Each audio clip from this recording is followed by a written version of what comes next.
TV serials, कथा कहानियों के द्वारा ऐसे ऐसे किस्से हिंदुओं की मानसिकता में भर दिए गए हैं जिनका महाभारत से कोई दूर दूर तक लेना देना ही नहीं है।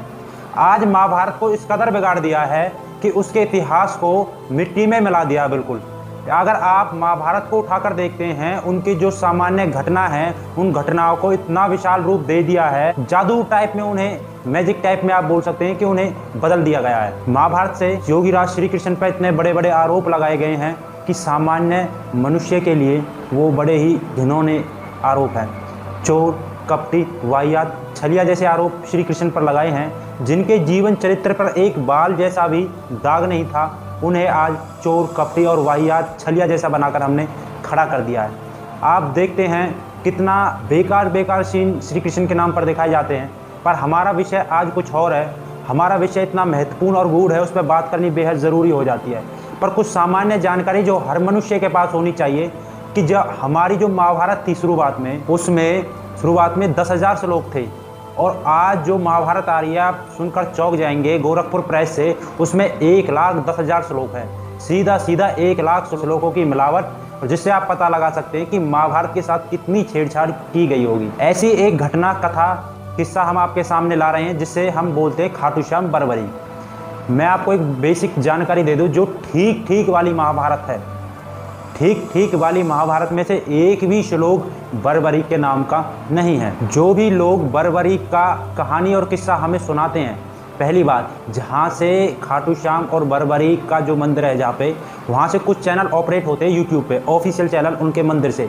तो अगर आप उनके चैनल से, मंदिर से जो चैनल ऑपरेट होते हैं, अगर उनके द्वारा उनकी कथा सुनोगे खाटू श्याम की, तो आपको जितने भी चैनल उनके हैं, 2-3 चैनल, उनमें आपको अलग अलग घटनाएं, कहानियाँ सुनने को मिलेंगी। क्योंकि जो सच्चा स्वरूप है, जो सच्ची कहानी है, वो महाभारत में दी नहीं गई है असली वाली में। मिलावट के कारण, तो आपको पता है मिलावट जब होती है तो कहीं ना कहीं कमी छूट ही जाती है। तो श्री कृष्ण को उनकी मदद करनी थी पांडवों की, और जो बर्बरीक था वो इतना ताकतवर हो चुका था कि वो पल भर में महाभारत युद्ध को समाप्त कर देता। तो सब उससे इतना भयभीत हो गए और श्री कृष्ण झट कपटी बन गई, कि कपटी ऐसे बन गई कि उसे छलकर, झूठ बोलकर उनकी गर्दन खाटू श्याम से मांग ली। और जो बर्बरीक था, बर्बरीक ने अपनी गर्दन श्री कृष्ण को दे दी और उसने बोला कि मुझे युद्ध देखना था, आपने मेरी गर्दन ले तो ली। उन्होंने बोला कि मैं आपकी गर्दन को किसी ऊंचे पहाड़ी पर रखवा देता हूँ और आप पूरा महाभारत का जो है युद्ध देख सकते हैं। ये एक कहानी में ऐसा दिखाया जाता है, जो उनकी दादी थी हिडम्बा, वो उन्हें मुक्ति का रास्ता बताती है। आप मुझे कोई ऐसा तरीका बताएं जिससे मैं शीघ्र ही मुक्ति पा सकूं। यदि किसी मनुष्य को प्रभु के हाथों मृत्यु आ जाए। अच्छा, ये तो बहुत सरल उपाय है। मैं प्रभु श्री कृष्ण से जाकर युद्ध करूंगा और वो मुझे मार डालेंगे।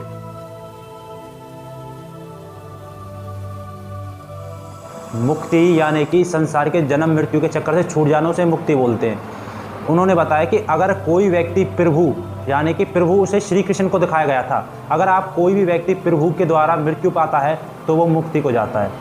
मैं आपसे पूछना चाहता हूँ, शिशुपाल, कंस, जरासंध, इन सबको श्री कृष्ण ने मारा था, ऐसे तो ये भी मोक्ष को प्राप्त हुए होंगे। अधर्मी लोग, आपकी बुद्धि और विवेक कार्य करे, जरा विचार करो कि जो अधर्मी व्यक्ति है वो कैसे मोक्ष को पा सकता है।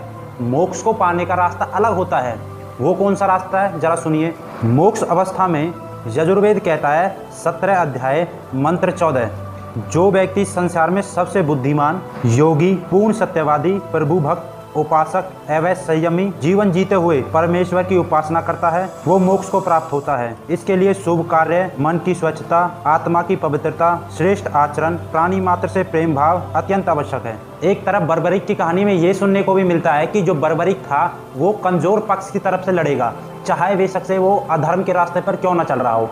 तो जो मोक्ष को प्राप्त होना चाहता है, उसके लिए उसे यह तो जानकारी अवश्य होनी चाहिए कि क्या अधर्म है, क्या धर्म है, क्या सही है, क्या गलत है, कौन सा रास्ता अच्छा है, कौन सा रास्ता गलत है। मेरे गुरु का आदेश है कि युद्ध भूमि में किसी भी शक्तिशाली के आगे दुर्बल पड़ने वाले का साथ दो। क्या वो जिस मनुष्य को यही नहीं पता कौन सा सही है, कौन गलत है, बोलते हैं कि गुरु के आदेश पे वो जो कमज़ोर पक्ष था उसके मदद करेगा। क्या वो जिस गुरु से इतने वेदों को जानने वाला जो उसका गुरु था, क्या वो इतना महामूर्ख हो सकता है कि वो उसे ये भी ज्ञान नहीं देगा कि हमेशा सत्य और सही व्यक्ति की मदद करनी चाहिए, अधर्मी व्यक्ति की नहीं करनी चाहिए।